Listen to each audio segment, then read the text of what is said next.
Nous fêtons aujourd'hui la fête de la Sainte Famille.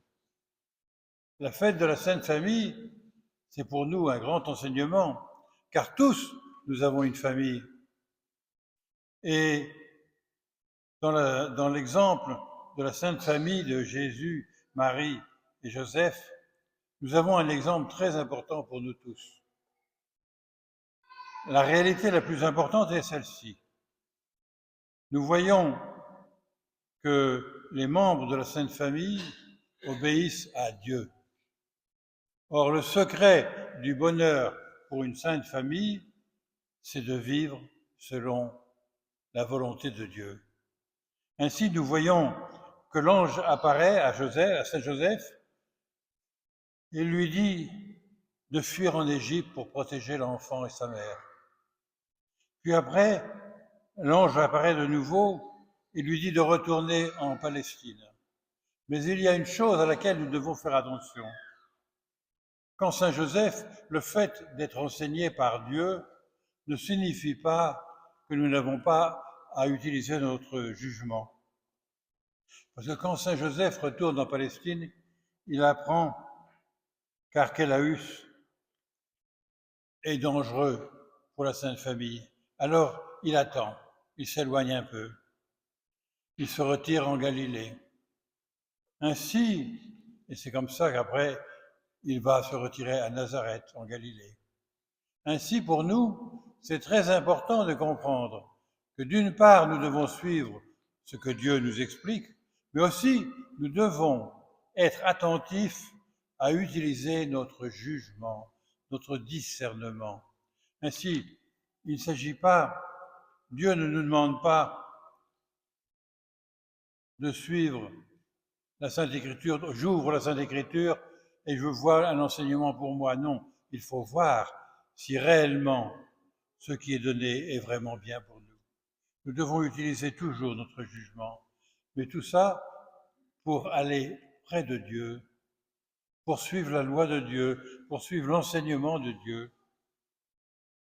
Et il est remarquable que quand l'ange dit à Saint Joseph, « Lève-toi, prends l'enfant et sa mère et fuis en Égypte », eh bien, aussitôt il se lève et dans la nuit, il part avec la très sainte Vierge Marie et Jésus pour protéger la Sainte Famille. Nous devons penser dans toute notre vie, dans la vie de nos familles, qu'est-ce que Dieu veut que je fasse? La première chose que Dieu veut que je fasse, c'est de suivre sa loi. Et nous devons penser à comment être certain que nous comprenons bien la Sainte Loi. Eh bien, c'est relativement simple. Il faut que nous pensions que nous tous qui sommes ici, et tous les chrétiens, nous devons nous préparer à la vie éternelle. Quand je dois décider quelque chose, je dois penser, est-ce que cela me rapproche de la vie éternelle ou m'en éloigne?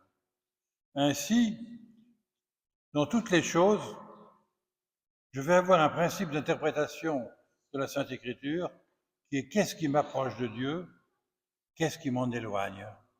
Ainsi, nous allons de l'avant.